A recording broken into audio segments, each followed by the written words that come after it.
IVM. Welcome to the most listened to South Asian radio station on the planet. Rukus Avenue Radio.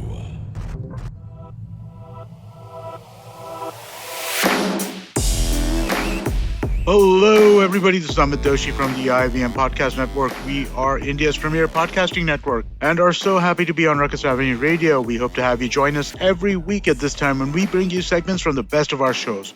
We hope you tune in on the IVM Podcast app, website, or wherever you get your podcasts from to listen to the rest of these shows. On Cyrus Says, Cyrus is joined by Kayoze Irani, who directed one of the films named Naan Curry in Netflix recent anthology. They talk about his film, Bollywood, Kayoze's father, Baman, and two Sobo Parsis having a fun chat. Today, the show is saved by a young man, a very good-looking, sweet man who I met in 1994 or 5. I'm not sure for the first time. Kayoze Irani is here with us. Actor, director, artist, head of production in 20 different companies. But also, Kayoze, just remind me first, how old were you when your dad was doing a play, I think, with us and I first saw you? In 94 when we met, I was 6. 6 years old. He was a little bacha.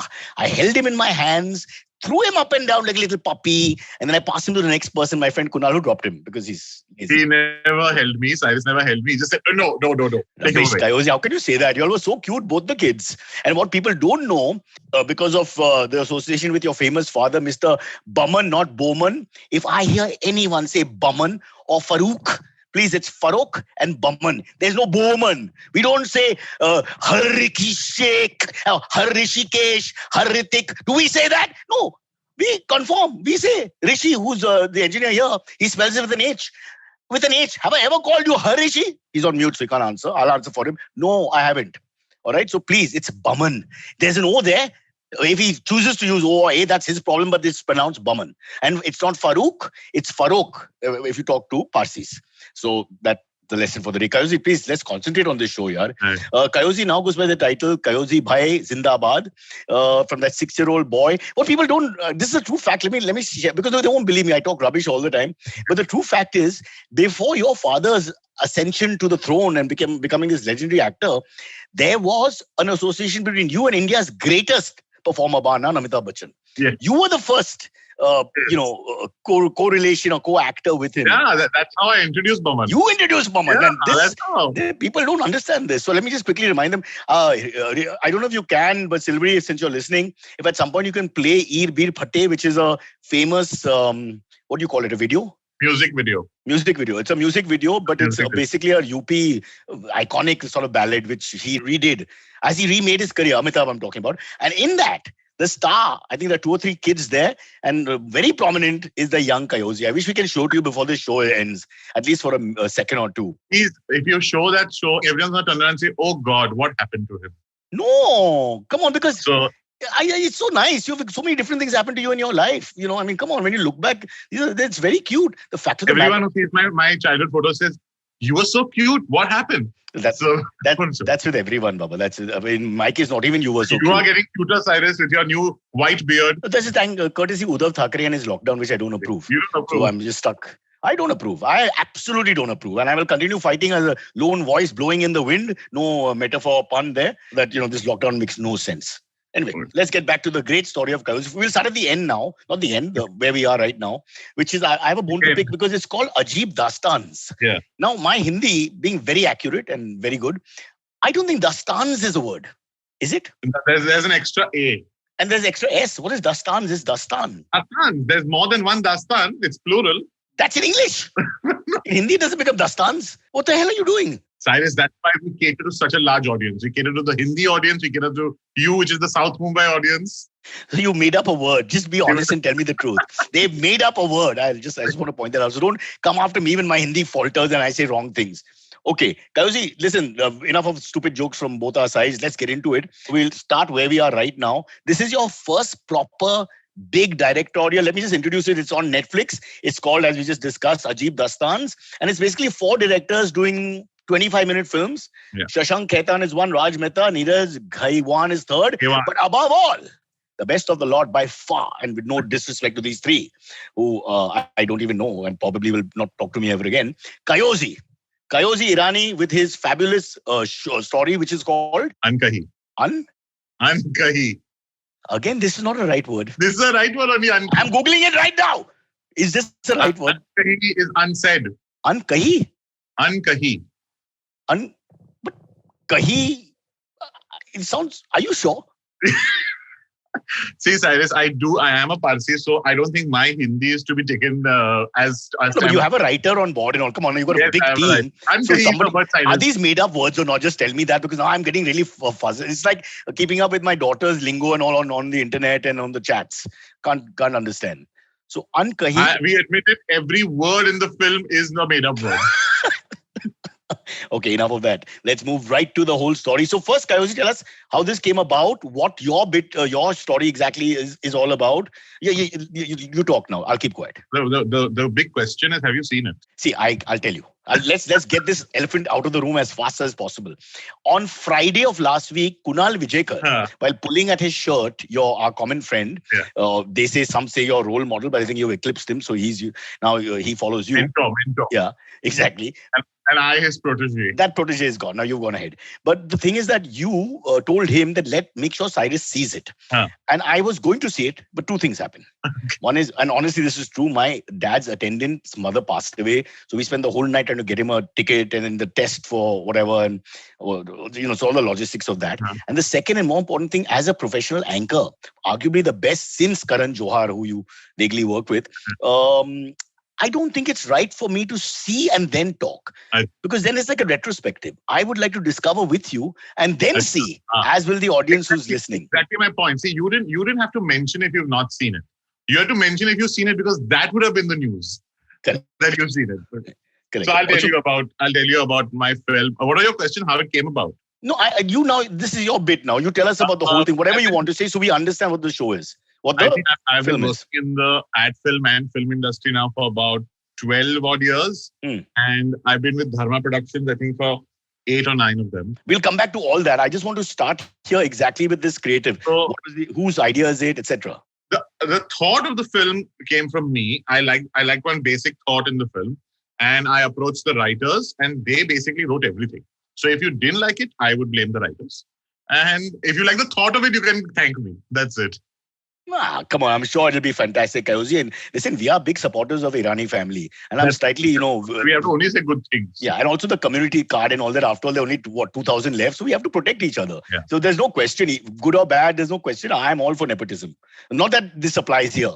So are these love stories? Mine is a love story. There is a thought of love. Every story is kind of different. So there's a thought of love in most of them. Some have a thought of revenge. Some have coming of age. Some have dealing with the class system and all of that. I went for the love story in South Bombay. That was my film. Oh, is it based on reality? I wish. Maybe, because it doesn't really end well, the film. So you never know. Don't tell me all that, Baba. I hate the endings which aren't good. Then it should have been a retrospective, no, Cyrus? Damn you, man. Always pointing out my faults. How mean.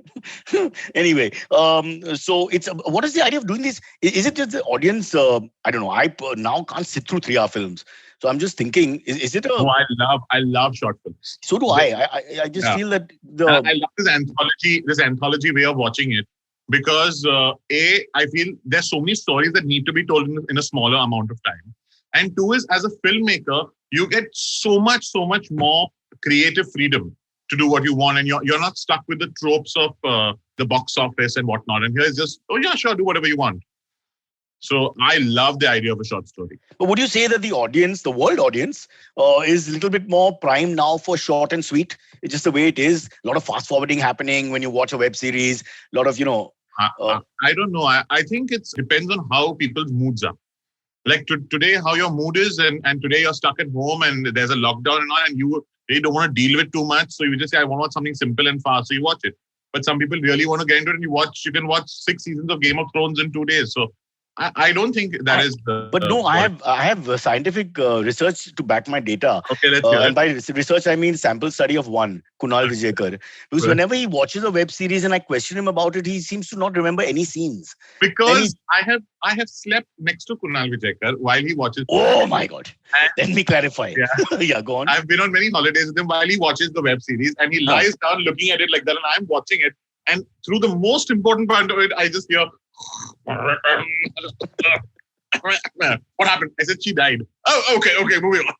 So see, you've done it subconsciously at least for people like Kunal. You've realized that 25 minutes is as much as they can take. So let's just stick in a certain time frame so these guys can get something out of it. I just hope he didn't sleep through the 25 minutes of my film, but that much if he stayed away would have been nice. By the way, Aisha, my wife is screaming, leave Kunal alone. She's become very protective. I can't make any jokes, any disparaging comment, and she's like Kunal likes to believe that food brings people together. I think making fun of Kunal brings many people together. At least in our little subculture, 100%. My God, you and your brother Danny. My God, I just look at you all and we start making fun of him. I don't know how that happens. It's like a catalyst of sorts. Okay, listen.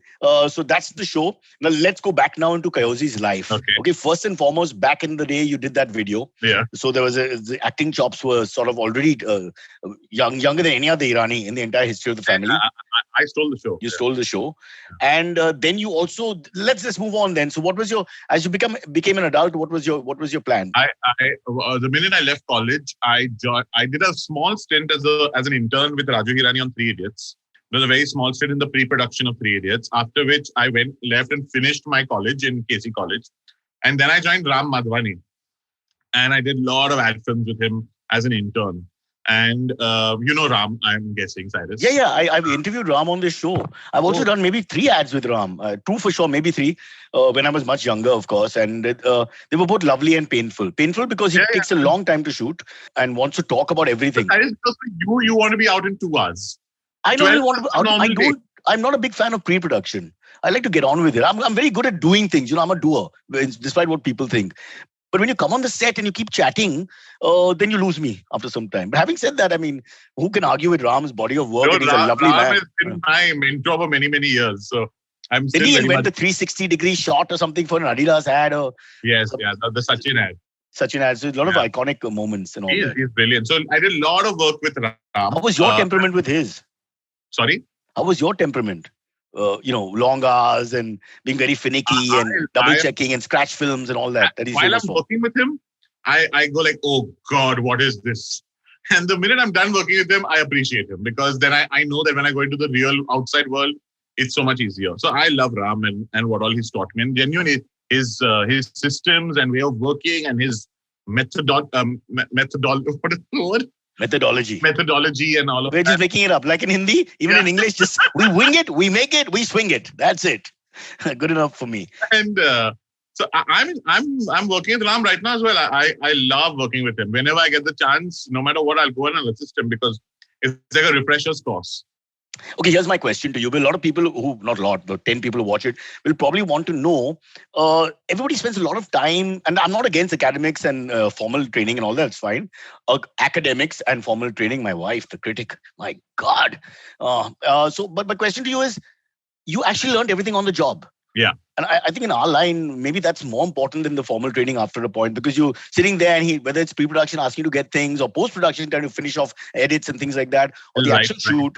Right now, only Ajib Dastans has done well. We don't know if the next film will do well or not. So we don't know whether working on the job helps. I learned everything on the job and I had an opportunity to go to USC in LA to study filmmaking. It was a 3-year very expensive course. And we just had a decision. I said, no, you know what? I'll just start right at the bottom. And whether it be sweeping the floors of a set or whatnot, I'll learn it on the job. And I do believe that experience somewhere matters a lot. I feel that if I went abroad, I should have stayed abroad because the learning is for that while we follow a different sort of learning. Then not to take away from learning because I learned a lot in the classroom as well, but I just did a mass media course. But it took me longer. It took me longer to be a director than it would otherwise. Yeah, and also the pressure of making the film. You can't duplicate that, can you? In the classroom, whatever people say. No, that. But I don't think learning it from a school can duplicate it either. The pressure, no matter what you say, no matter how close you are to the film, and you have directed a film, And 2 days before the release, not knowing how people are going to react, there's nothing you can do. Oh God, those butterflies are like crazy. So, Kayo, what are you going to say to young guys who probably will, ask you if they get an opportunity? Middle class people who perhaps are not very comfortable spending kind of money you have to spend for these courses, the media courses, etc. And and again, I'm not rubbishing the courses. I'm just asking you, is it worth their while or not, or should you try and do what you did? I would say, of course, it's worth their while. But if it's not feasible to take a course, one is that don't just do any course. Do a good course, and if it's not, then I'd rather you work. But while working doesn't mean that I just go to the set, I do my job, and I come back. You have to do 10 times more than what you're asked for. And then when you come home, you sit and you watch every single kind of movie you can. Every old movie. Please, any student has to watch a movie, then watch it again with director commentary, then study it, then read what people have to say, and even watch bad movies. So much to learn in bad movies. So that is what I didn't let myself stop at. And I have to give credit to my father for that, where he would always say, watch this movie. I said, oh, it's sounding so boring, this movie. No, watch this movie. You learn something. I said, I didn't like the movie. I said, but you learned to use this. I said, yeah, that's true. So if you're now that you brought Boman into the conversation and the second elephant in the room, tell us a little bit about the fact of having such a famous father. Does it help or hinder? So I'm wondering if you're on Rajkumar Hirani's set, will you get special treatment because you're Kayoze Irani and not just Kayoze Sharma? I never get special treatment. I don't like to tell anyone that I'm my father's son. People, of course, discover it along the way. But I hate to tell anyone that because I don't want that treatment. So if somebody asks you your mom and dad's name, you say Zenobia and that other guy. I say Mr. Singh. I hope they don't hear this now. Huh? Then No. No, but it's a smart thing to do, right? Because I think it's very difficult, especially in the industry, for people now he's a senior figure to not treat you differently. I've seen people who, once they find out, treat me differently. And the minute that happens, I kind of take a step back that treat me for who I am, and I'm Question, not... If you tell them you're Kunal Vijaykar's best friend, do you get any different treatment? Yes, they throw me off the set. How sad. Every 5 minutes we have to take one shot. It's Kunal. That's by law. We can't continue on otherwise. Okay. Anyway, coming back to the... I'll tell you, having my dad at home, he has never told me what to do and he's never told me how to do it. I've in fact gone to him many times and said, how do I do this? And he'll say, I'm not going to tell you. And I say, why? And he says, because if I tell you, that would be my way of doing it. You have to figure out your way of doing it. All I can do is that while you're going down your path, I'll nudge you a little bit back on the path so I know that you're being straight. And I'll just give you the moralities and the honesty of how to be on the set. Otherwise, why do you want to be Boman Irani? You have to be yourself. And he tells me that I don't, I don't want you to be known as Boman Irani's son. I want to be known as Kayoze Irani's father. You can catch the full episode on the IVM app, website, YouTube, and across all audio platforms. Remember, Cyrus goes live every morning at 10 a.m. on YouTube and Facebook. So make sure you subscribe to our YouTube channel and follow our Facebook page as well. It's time for a break and we'll be right back. Want to learn something new and have a few minutes to spare? Well, then go for the Traveling Professor's Diary, where I, Siddharth Deshmukh, the Traveling Professor, will help you glean from all the insights that I've gained from wherever I've traveled, learned, taught, and repeated. Join me every Tuesday and Thursday on the IVM Podcast website, app, or wherever you get your podcasts from. IVM. Welcome back. Naan Curry went on a culinary tour of the backwaters of Kerala. Archit was joined by author and historian Manu Pillai, who spoke about the food in Kerala and gave us some cultural insights into the state.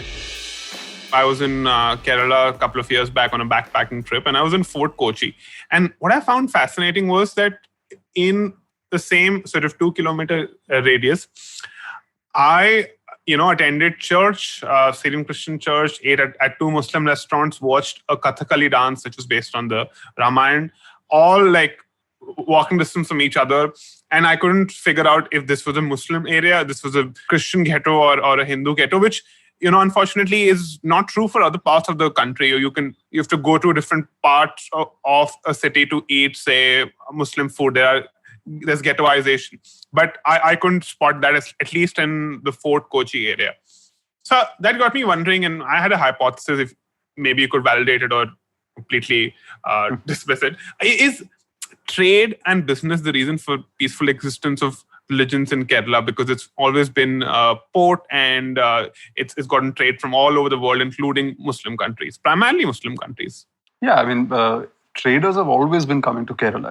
It's even pre-Islam. So a lot of Arabs were coming to Kerala before Islam was even created as a religion. Before the Prophet appeared, before his miracles appeared, there were already Arabs coming to Kerala. So the Arab presence was already there. Yeah. What happens is that once they convert to Islam, Islam also comes to Kerala, before which the Christians came. Now, of course, the Syrian Christians have their legend that Saint Thomas, who was Jesus Christ's disciple in direct sense, he's the one who came and introduced Christianity there. Again, legends may not reflect accurate fact, but they're also communicating that we are that ancient in this land. Yeah. We're not newcomers. Yeah.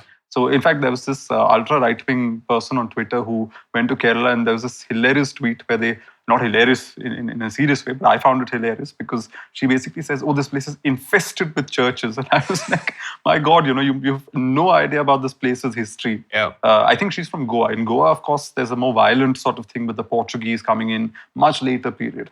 But you can't really compare what happened in Goa to Kerala, because in Kerala, it's been there for over about 1,500 years. You have Christian presence in Kerala, to the extent that they've essentially become part of several Hindu rituals as well.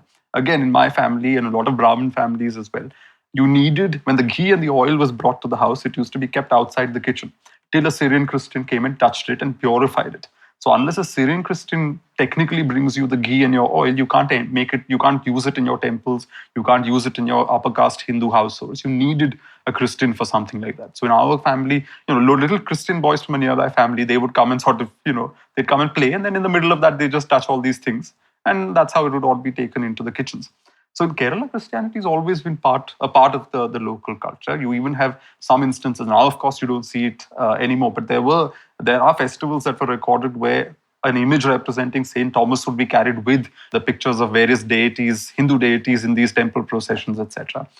My cousin is married to a Syrian Christian. A lot of their wedding rituals have very close parallels to what Hindus do in their wedding rituals as well. Because Christianity came here, but it also became part of the local culture. So Onam is celebrated by everybody. There is now a tendency to make it seem like a Hindu festival, but it's not. It was celebrated and is celebrated by everybody because it's Kerala's festival. It doesn't matter what your religious background is. So yeah, there's also been a lot of influence because of Islam as well. You go to the north, the cuisine changes because of the way the Muslims cook their food. I remember even in my childhood, one of our neighbors was a Malayali Christian. And I remember eating at their house once, and I came back and told my mother, why is the Christian fish curry so different from our fish curry? And she was like, what do you mean Christian fish curry? I was like, their fish curry, there's something different. Yeah. Turns out they weren't using as much coconut as we were, so the coconut element was removed. Mm-hmm. But in their part of Kerala, that's how it was made. You have so many stories of kings inviting Christians and Muslims to come and settle. So the Zamarin his kingdom was a big magnet for Muslims because they were given special treatment there. So Arab Muslims would come and settle and help with the trade. You have this now obscure ex-royal family called the Tekumkur Rajas in say central or towards South Kerala. So you go to a place called Kottayam, a major Syrian Christian, general Christian hub in terms of population. These Hindu Rajas were great sort of patrons of Christianity. Around Cochin also, it's not just the Fort Kochi. If you go to a place nearby called Chendamangalam, which is where the hereditary prime ministers of the Kochi Rajas used to live, there's land that they've given to a Jewish community, and there's an old synagogue there that was constructed for the Jews. So we now think that all these people in the past thought of everything through a prism of religion. Yeah. Not really. Yeah. There were so many plural identities around them that one more that came into the land didn't really matter. Yeah. It was just, you add one more to your platter. That was the kind of attitude that a lot of them had. And it's naturally left an impact on several things. So if you look at the oldest mosques, the oldest churches in Kerala, the people who constructed them are the same people who constructed the temples. So they don't have minarets and domes. They have tiled roofs and woodwork and gables and things like that. They resemble palaces and Hindu structures and temples, not what you think is the template for a church or a template for a mosque. The new buildings, of course, are built in the new way with domes and minarets. But the older ones are all constructed in what you would call a Kerala style. And that Kerala style is used for all religious buildings, irrespective of whether they're Christian or Hindu. So yeah, there is a lot of mixing and you don't see that kind of ghettoization. It is a fairly sort of seamless blending of identities and sites of worship and things like that. Yeah. That blending of identities, I want to explore the food aspect of that because it's just fascinating for me, especially right now, considering how we read news, which is polarized. Often it's binary. It's either one religion or the other. We don't acknowledge the common aspects, which are much more than the differences. So the Christian cuisine, Hindu cuisine, and Muslim cuisine, first of all, is there some can you bifurcate? Like, can you say Kerala Muslim cuisine, Kerala Christian cuisine, and Kerala Hindu cuisine? And how much have they learned from each other, if you can bifurcate?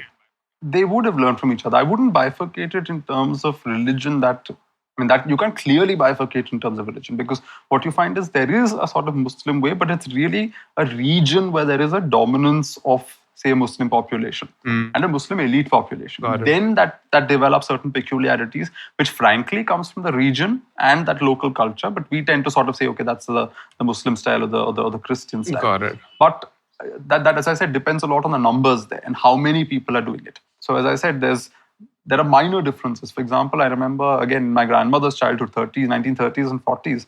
She says that, their sambar and all would not have tomatoes, it wouldn't have onions. And I was like, really? How can you make sambar without potatoes and tomatoes and onions and all that? She said, no, in those days, these upper caste Hindu families did not use several of these vegetables that today we think is, these vegetables are integral to the making of sambar. But apparently that wasn't always the case. But you find that the Christian community, for example, they didn't have so many, let's say, Brahminical hang-ups on, what vegetables were pure and what were not impure, etc. Similarly, you find that, if you go to Malabar, you find sambar which has fish pieces in it, because there it's perfectly normal to do that. And, it's very popular here with the Muslim community, and with good reason, because it makes sense that they wouldn't have any issues with non-veg in their sambar. Yeah. So there's those kind of, differences do appear, but it also appears along a caste axis. So we now assume that the Onam feast is entirely vegetarian. That's because the Onam feast has been standardized into what the upper castes were eating. That's become the standard Onam feast. Most of these things that we think of as standard or traditional tend to be very upper caste. But if you check even census reports from the 60s and 70s, they talk about how a lot of the castes that were formerly lower castes, they used to eat meat as part of Onam as well. It was not a vegetarian thing for them. From the 19th century onwards, there was this self-conscious purifying of the food by making it more and more vegetarian. But before that, it was normal to have a side of fish or a side of some other meat dish on Onam as well. So a lot of things. Now of course, if you look at it, Brahmins are eating beef in Kerala. There'll be ex-lower caste people who are now pure vegetarians. So a lot of this has changed, and there is a lot of contact, increasingly in that culture of how you eat food and what you eat. Yeah. But when it begins is really difficult to say, because my grandmother in the late 50s is when she, for the first time, ate from some other house. Otherwise, it was always her house, her parents' house. For the first time, she was in her late teens, or about 20 maybe, when she ate from a Christian family's house. And she says how she came back and sheepishly told her father, I went to their house and I ate something from there. And she expected some kind of a major blasting, and he was like, no, it's fine. It's not such a big deal. Yeah. So I think from the 50s onwards, things have changed. The impact of communism also was important, because that helped break down a lot of these old barriers. After which there's been a lot of embracing of each other's food habits and things like that. Yeah. The entire episode is available on the IVM app, website, or wherever you get your podcast from. On Advertising is Dead, Varun was joined by Pranav Panpalia, founder of Opera FX. They talk about creating games, gaming content, and how to monetize them. Welcome back to Advertising is Dead with Pranav. Hey Pranav, welcome to the show. Hi, thank you for having me, Varun.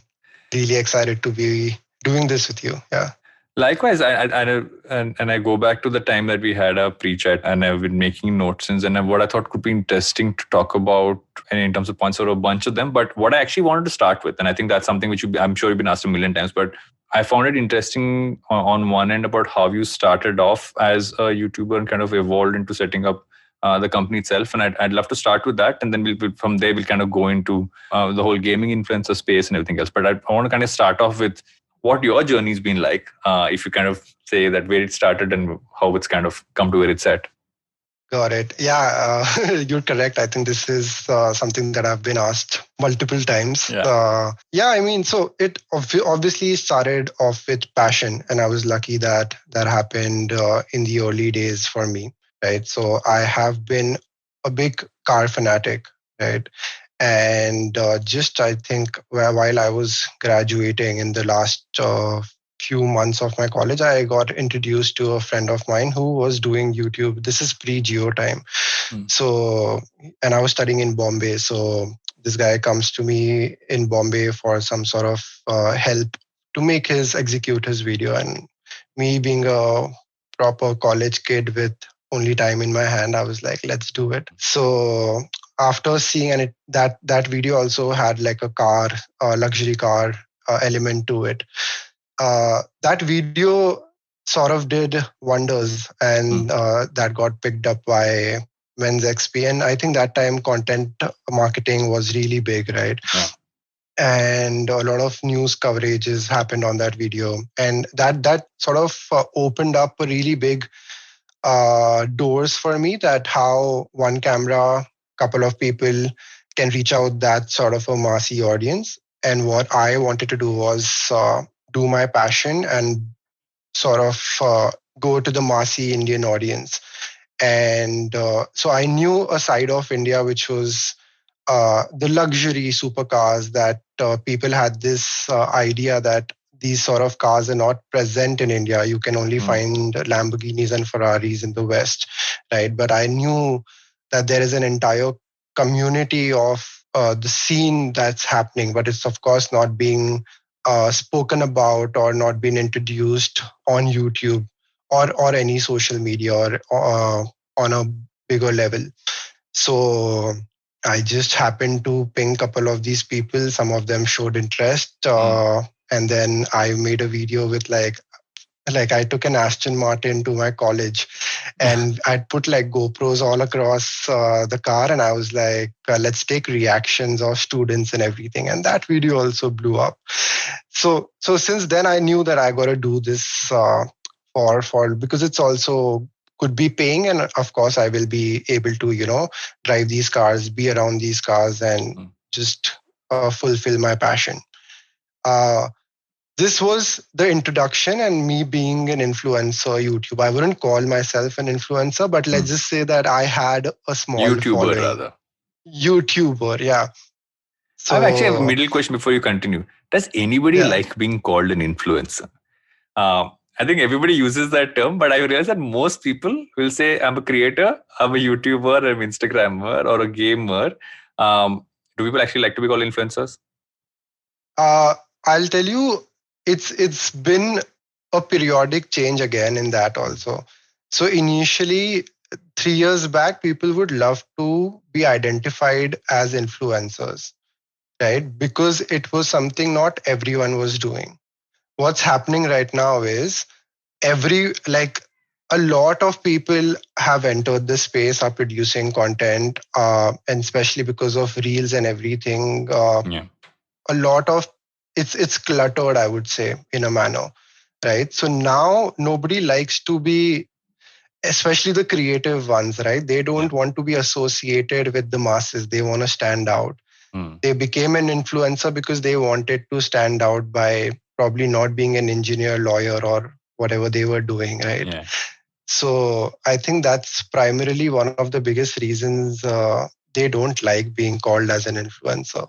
Sorry, I know I cut you while you were saying it. So I cut you from the time when you started talking about how your creator journey kind of evolved from that initial Aston Martin with GoPros. I'm like, yeah.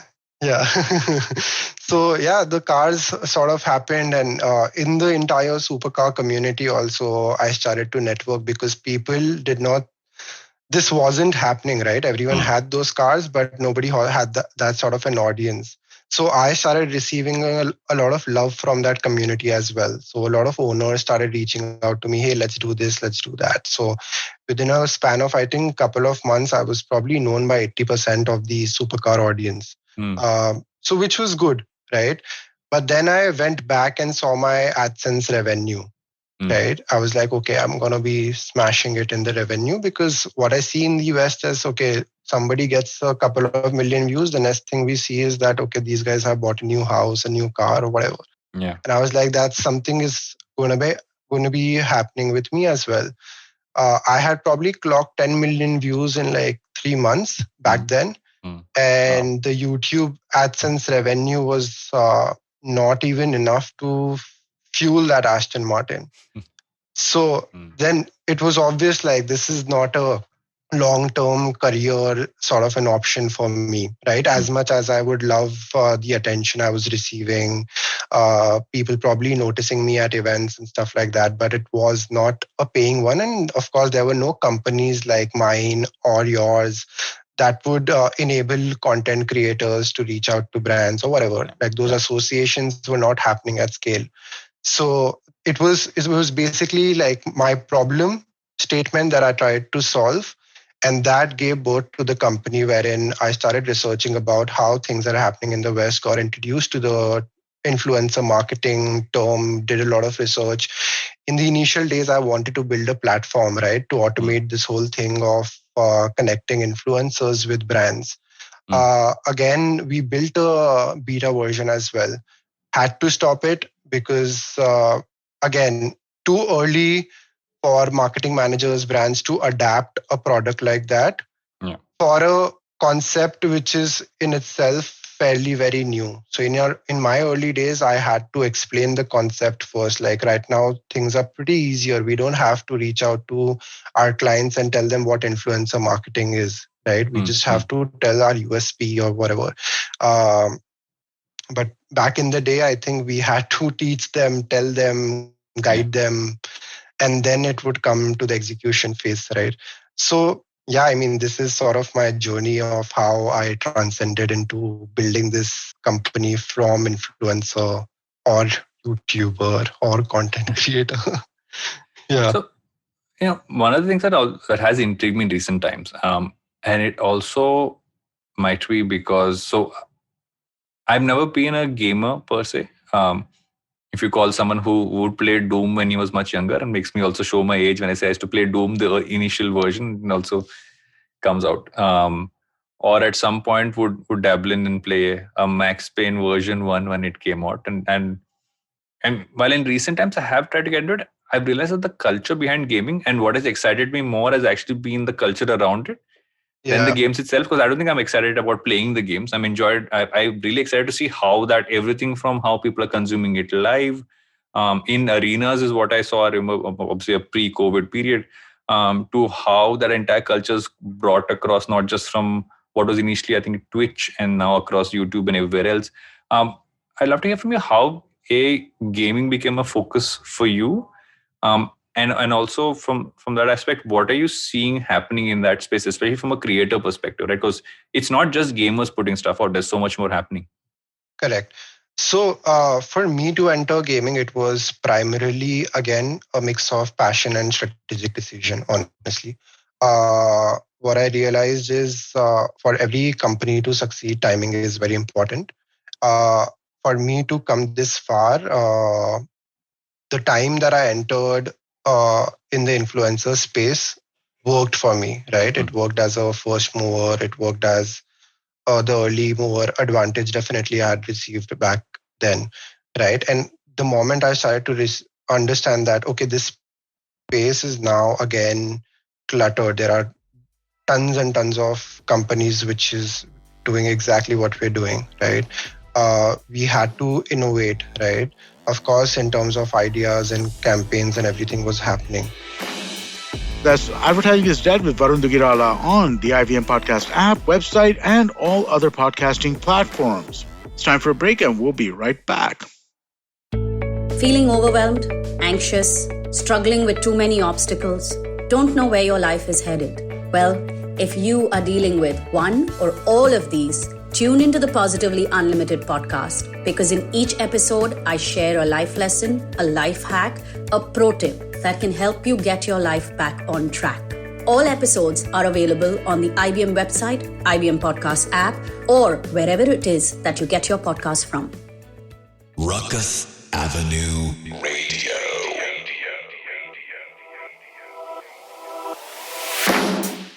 Welcome back. On the Wire Talk, Siddharth Bhatia invited Dr. Ali Khan Mahmudabad to talk about the thoughts of the Muslim community in India at a time when religion is making noise while science and commerce are doing all the hard work.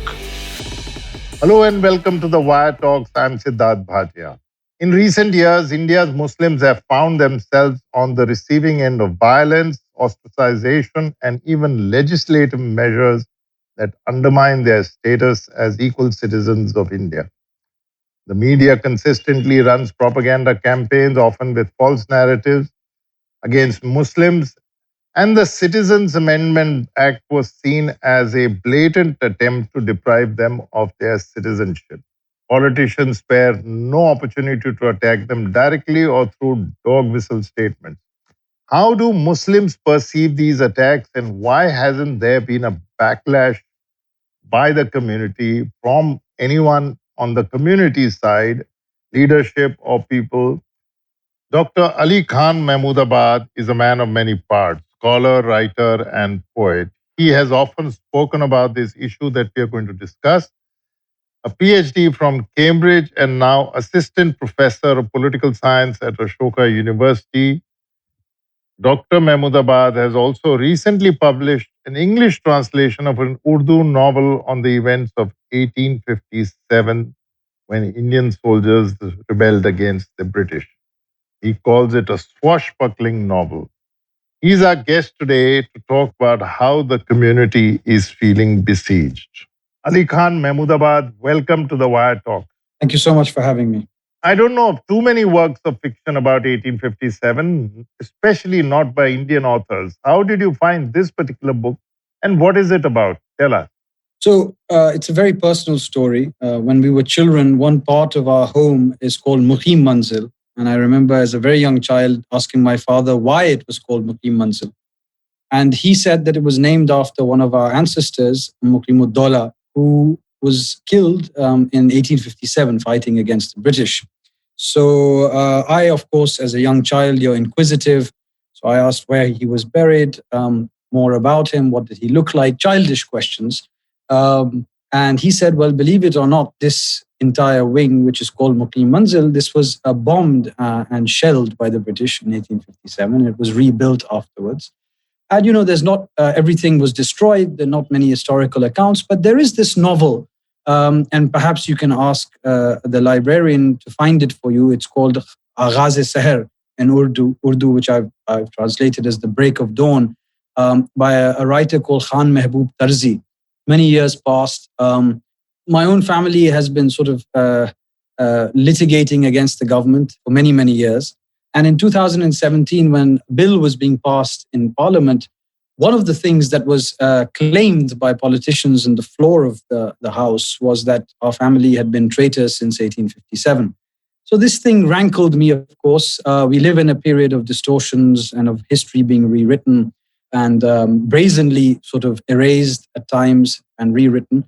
So I sort of made up my mind that as a very, very small, very personal, very insignificant way perhaps of course it is a novel, of at least telling our story. After all, stories are what make us.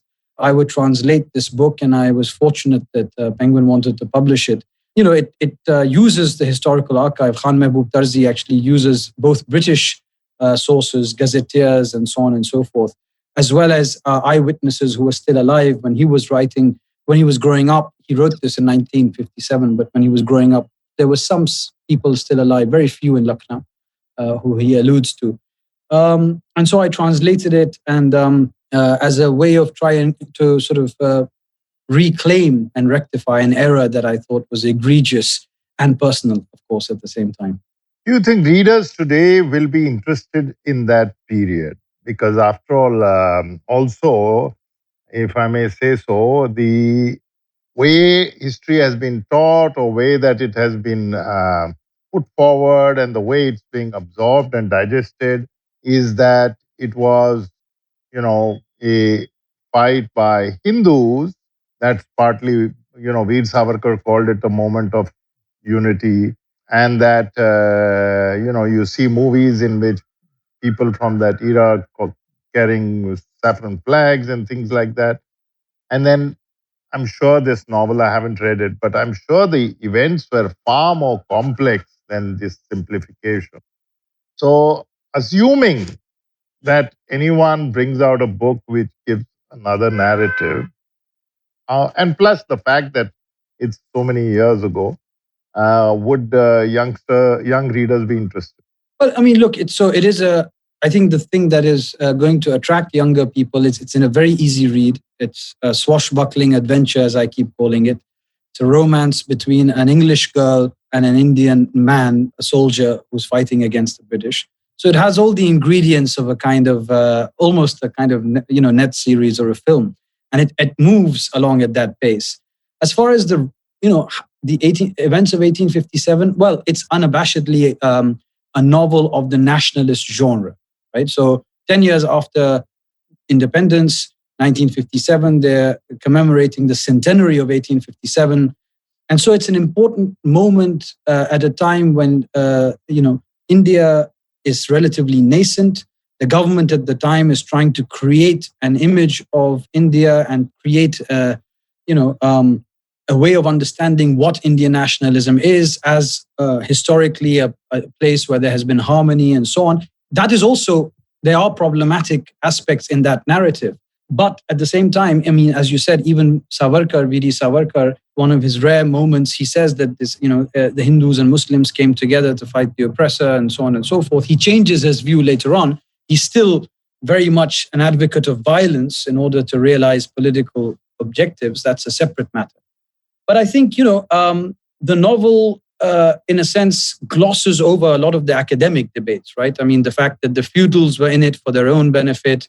There was a subaltern uprising. People were afraid of Christian missionaries coming, the dilution of their religious faith, the law of accession, and the various ways in which the British rule, the company rule, and then the British rule was disrupting life here, economic structures, social structures, and so on. So, of course, it is a very complicated event.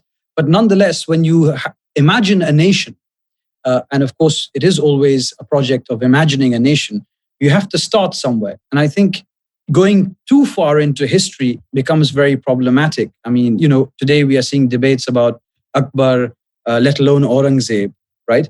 And of course, it's very difficult as someone who's a historian to generalize about a point in time which is fundamentally different in terms of various aspects, politically, socially, culturally, religiously. I mean, identity as we know it in the modern world didn't exist in that world, what we mean by self-identification. So for me, I think 1857 is a unique moment using which, without distorting history, because it is a fact that people from all classes, from various creeds, from various religious backgrounds came together. We can discuss why it didn't work, but this did happen. And I think if we are going to tell the story of India, this is a story, this is a place where one could begin, potentially. I think, academics, particularly and intellectuals, began critiquing nationalism so much that they forgot that in an age where the nation state is the dominant form of political representation, you cannot simply jettison the whole project of imagining the nation, because, of course, it will be hijacked and monopolized by those who perhaps have a distorted, a very black and white, a divisive idea of the nation. And I think that's a project that needs to be reclaimed. It is a sentiment that is important to people, and sentiments do matter. And so I think, this is a very, very small book in a very vast genre. But, for example, when we were growing up, we used to hear tales of the Rani of Jhansi in school. These were things that were very common, We used to hear, much before that about Tipu Sultan. Tipu Sultan was serialized by, and we watched it on Doordarshan. Regardless of whether it was, the minutiae was historically correct, and people did make an effort to make sure that it was verifiable. These were all also attempts to construct an idea of India. And I think that process is very important. It should not simply be dismissed. You can check out this and other episodes on the IVM app, website, or wherever you get your podcast from. And finally, let us leave you on a thoughtful note with Positively Unlimited, where Chetana Chakravarthy talks about what financial freedom means and how to realign our interpretations of it. Hey everyone, welcome to the Positively Unlimited podcast. I hope that you're enjoying the current series of A to Z on work-life balance. And if you haven't started tuning in, then well, what are you waiting for? We're already on the letter F, And the word that I've chosen for this week, or rather phrase, is financial freedom. Yes, it's that word that almost every client of mine has written down in their list of goals. It's the one thing that every single one of us is gunning for. Well, when we think of money, it's exactly what we want to experience. However, I have two very important questions to ask you today. And yes, you're going to need paper and pen, but you're also going to have to think long and hard about each of these questions. Well, the first one is, how do you define financial freedom? Now, the most common response that I have received to that question is, well, it's when I don't have to care what I'm spending on, where if I want something, I can just spend and I don't have to think twice.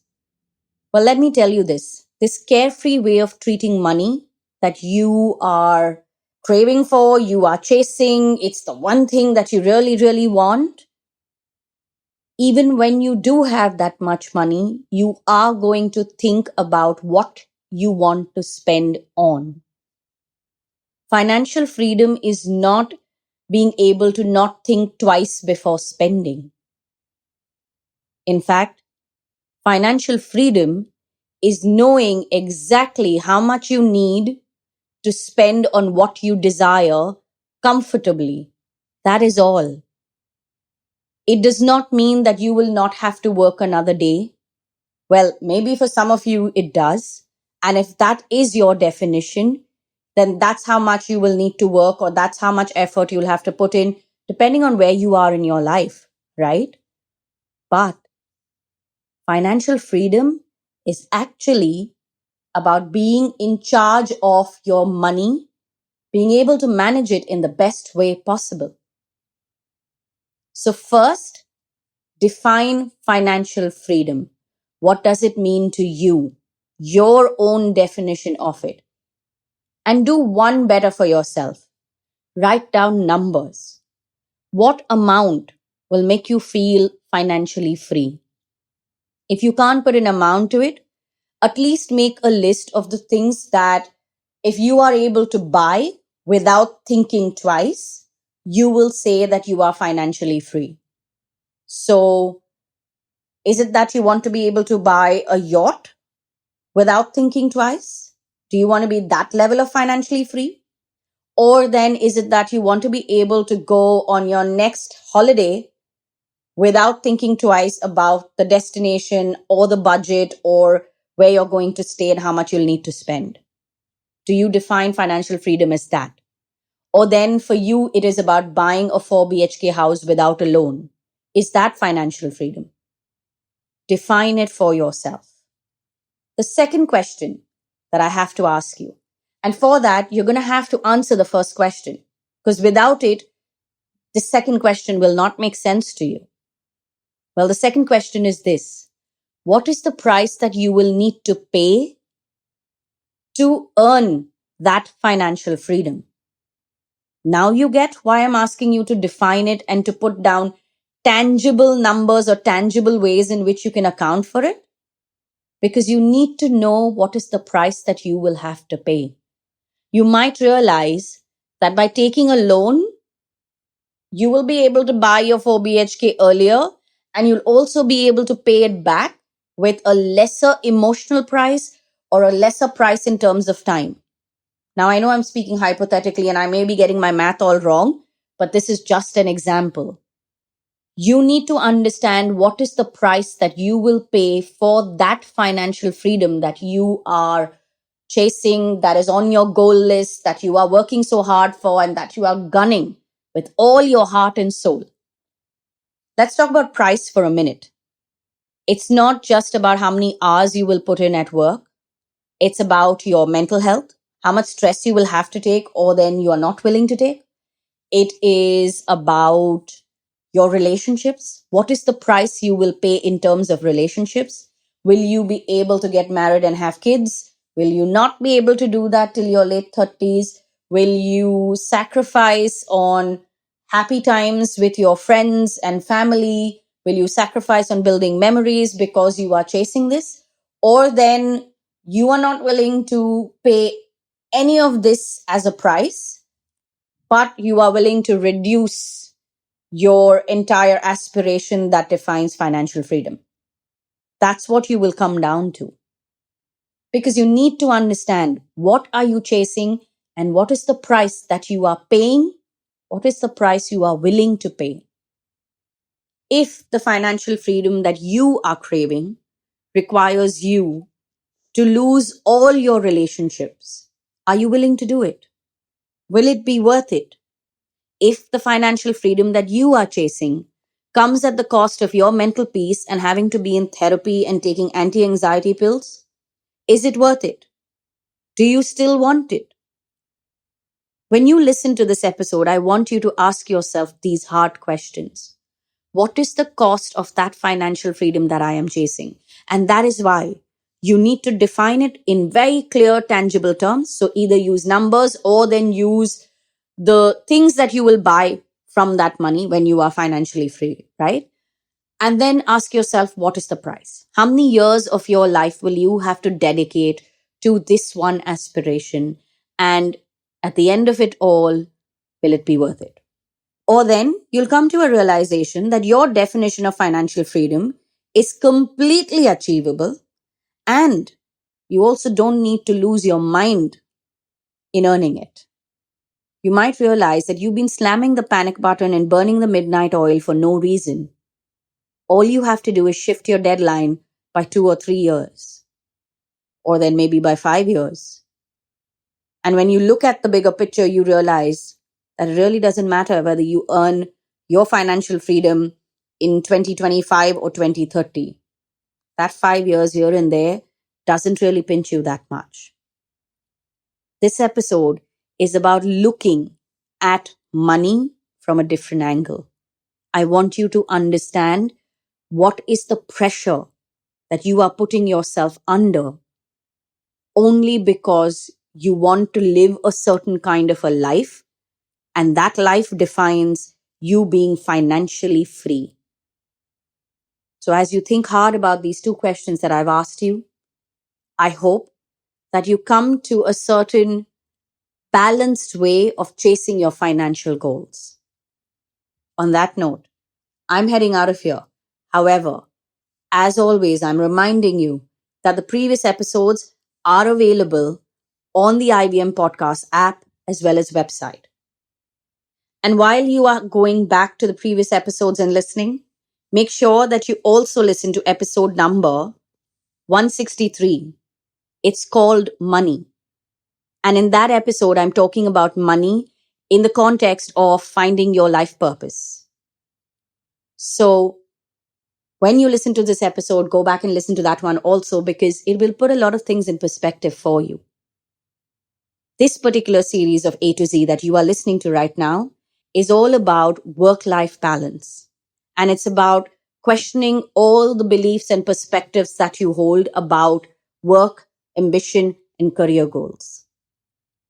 Well, if you have questions or if you have a topic that you would like me to talk about on this podcast, you can DM us on Instagram and Twitter. Our handle is IVM Podcasts. And if you'd like to reach out to me, my handle is Positivity Angel on Instagram.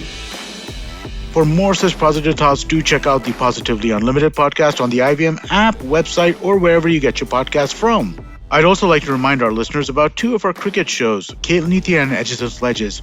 Both of them are bringing you cutting-edge insights from the IPL. Do check them out. You'll definitely enjoy that. We hope you enjoyed what you heard. Explore our website, ivmpodcast.com, for more amazing shows. And don't forget to follow us on social media. We're at IVM Podcast on Twitter, Instagram, and Facebook.